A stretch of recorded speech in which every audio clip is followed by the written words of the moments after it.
Hello and welcome to another edition of The Kickout, the final word in pro wrestling. I am your host, the Wizard CZ. Next to me is my tag team partner, one half of the For Frequency's Sake podcast network, tag team champions of the world, Mr. Never Wrong Nick Bull. Before we get into our topic today, I want to give a shout out to Crander Q over at Red Ape Graphics for creating our logo.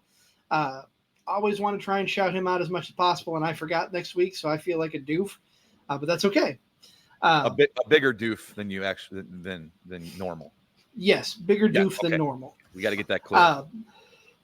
If you missed it, we just had a fantastic discussion with Hartenbauer, Dreamwave, AAW star, Zawa wrestling star, Hartenbauer. Go back in our archives, episode 148. Blood, Sweat, and Beers. It was one of my favorite discussions, Nick. I know you feel the same way. I did. It definitely one of the, I love doing all our shows and having to pick a favorite one's like, pick your favorite kid. You can't. But, right. You left that discussion room like, man, that was a lot of fun. We talked about some wrestling. We talked about some stuff we normally don't talk about when it comes to wrestling. He took us a little bit behind the curtain, telling us some stories about match makeup and what was going on during this match and why it went long or why it went short. It was great. It was great to sit down with him, and we're real appreciative here at the Card Subject Change podcast of Mike Hartenbauer stopping by. He just had surgery on his bicep, so he's out of wrestling for some time. So very glad he stopped by here. That was episode 148. We'll talk about episode 149 here in a little bit, but I'm going to ask the Kick Out audience and CZ, well, what do you want to talk about?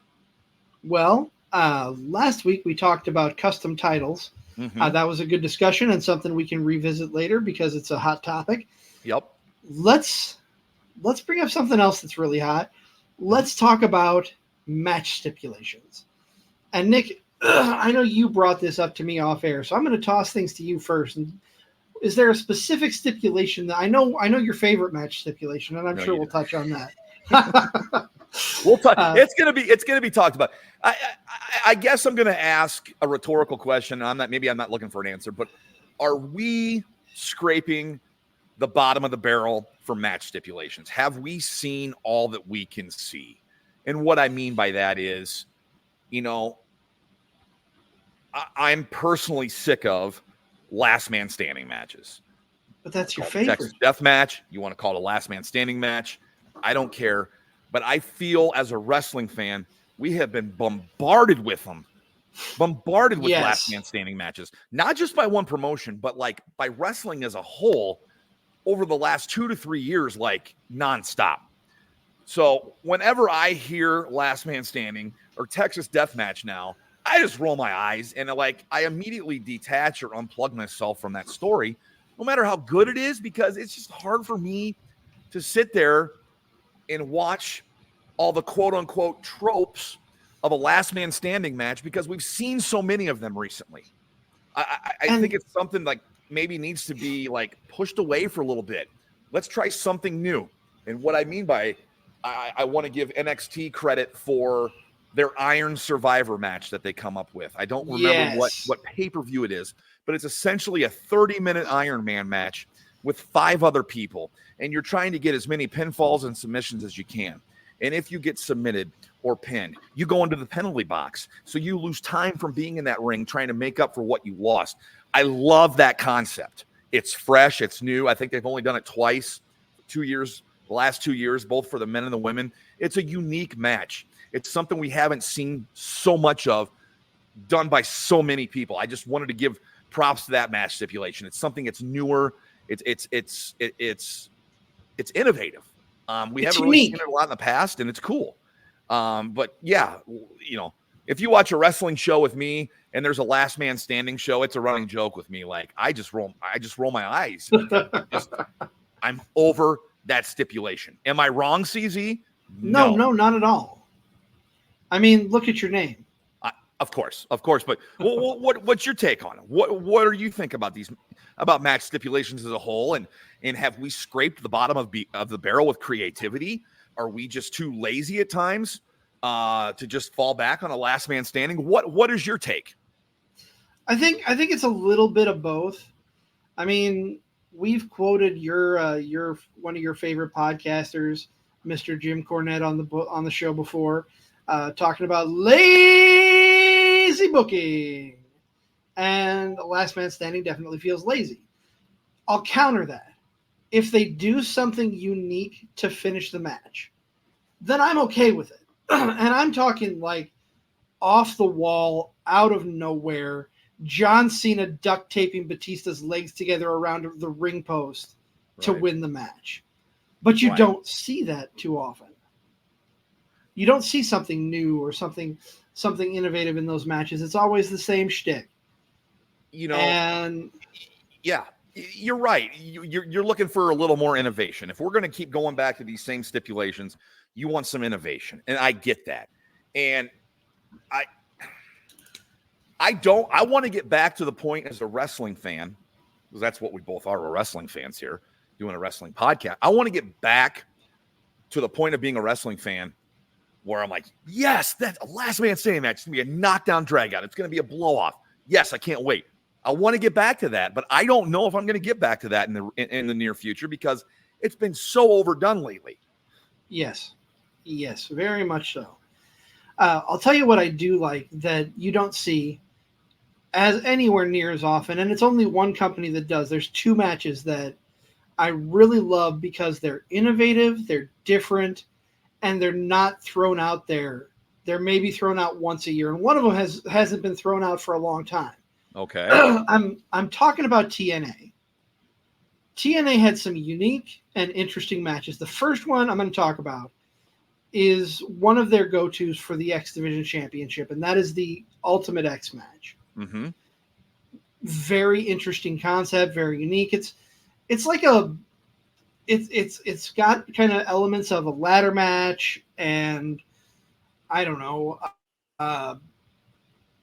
I don't want to say a Royal Rumble, but you know what I'm talking about. There's multiple people. It's got that ladder match element, but you're not using a ladder to get the title. You have to climb the posts and crawl your way around on the ropes to get to that title. It is a dangerous match, and I always hold my breath when I watch it, thinking, when some guy takes a bump falling off the cables that support, that cross above them, that they're going to have a knee buckle or something. I always worry when they hit the ring. But Ultimate X is something unique. It's unique to that company. I'm going to throw another match stipulation out there. Give TNA some love here we haven't seen for a while, and I hearken this back to the earlier days of TNA when Jeff Jarrett, was the King of the Mountain, and they had the King of the Mountain matches, which is essentially a reverse ladder match. And that's different. Very different, very innovative. I think that's something maybe that I don't know if that's it's. I guess I equate that with TNA. So we haven't seen one in TNA for a while. I don't know if that's a thing of the past now in TNA.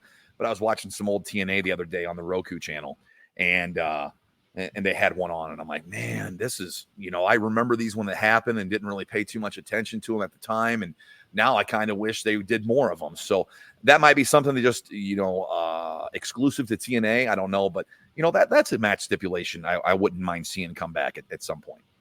I really wouldn't either, and the fact that it's not just climbing a ladder and taking the title off. You first of all have to gain a pinfall to be eligible to hold on to the title. If you lose a pinfall, you go into the penalty box. Yep. And then you have to take the title and go up and hang it. Yes. From above the ring to win. Yes. So more than just a reverse ladder match in that aspect, with the pinfalls and the penalty box, but yeah, essentially a reverse ladder match. I would love to see that incorporated more often. I think TNA should bring it back. I would love to see other promotions maybe do a version of it, like we see WWE bringing back War Games. Yes. And AEW has their own version in Blood and Guts. Mm-hmm. I was so happy they brought that back, and I like that they only do it once a year on either promotion. But it's such a unique match. It's such a good concept. Do I miss the days in WCW where you had the short cage and it was either submit or surrender? Absolutely. But they put their own spin on it, both companies, and I'm glad they brought that back. I wish we could see more unique match types in the bigger companies. And I'm not talking.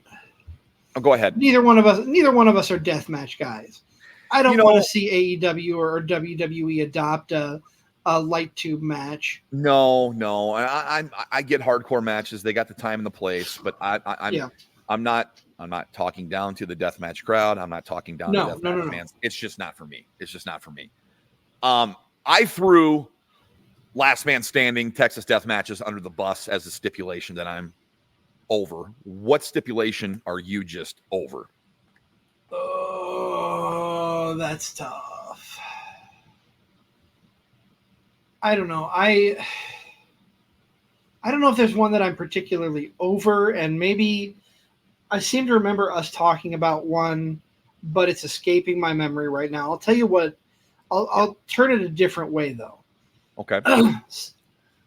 You don't see often. I mean, there have been a few lately, but you don't see often multi-man matches like the triple threat or the fatal four-way. I would like to see more of those in an elimination style, kind of a last man standing. I think there's not enough elimination style matches out there. I can get behind that. I think that's something ECW kind of started with their three-way matches, their three-way dances. They would be an elimination where it came down to just one-on-one. I would like to see elimination style stuff in a fatal four-way or a four-person match. So I think you struck a chord there. I'll tell you something. Yeah. You and I will agree on this. Tag team triple threat matches where there's only two competitors in the ring. It's absurd. It's absolutely absurd. If you're having a three-way or a tag team three-way triple threat, you need to have three people in the ring at any given time. And I would only say you can only tag your partner to get out. That's the way I see it. That's kind of the way I've always seen myself in those matches. Like, yeah, it should be triple threat. If it's triple threat tag, then three guys should be in the ring, each team represented. I don't know where that got lost. It got lost in translation somewhere with some promotions. Yeah, but you're not going to have a triple threat match with single stars and have one of them standing up outside the ring with his thumb up his ass. No, not at all. Not at all. What stipulations do our fans, you the fan, what stipulations are you guys over? What stipulations do you guys not like? What stipulation is overused? Hit us up on socials. He's at the Wizard CZ on Twitter. I'm at NickBull55 on Twitter. You can find us on Instagram as well. You can follow the show page on Facebook as well. CZ, what is coming up on episode 149? Oh, I'm super excited. Of Card Subject to Change. I am super excited for this because we talk to a lot of wrestlers from the Midwest. Mm-hmm. We're trying to branch out outside of our area, get new and unique guests onto the show. Well, this definitely checks all three boxes. Outside of our normal region, new guest, very unique. His name is Rico Wildly. Mm-hmm. His nickname, his moniker is the Barker of the Bazaar. I encourage you to go check him out. He is on YouTube, Instagram, Facebook, RIKA WILDEELE, Rico Wildly. Okay. He's kind of like, the best way I can describe him without having too much interaction and knowing him, he's like the ringmaster in the strangest circus you've ever seen. And I'm excited. Yeah, I can't wait to kind of pick his brain on how he came up with this, what inspired this. It's definitely a unique gimmick, and I'm sure it's just part of the conversation that we'll have next week on the Card Subject to Change podcast. That will be on episode 149, coming at you here in a few days. We want to thank you for joining us here in the midweek. This is the Kickout. This has been the Kickout episode 3. We talked about match stipulations. Like I said, hit us up on socials. For the Wizard CZ, I am Never Wrong Nick Bull. This has been the Kickout, the final word in pro wrestling.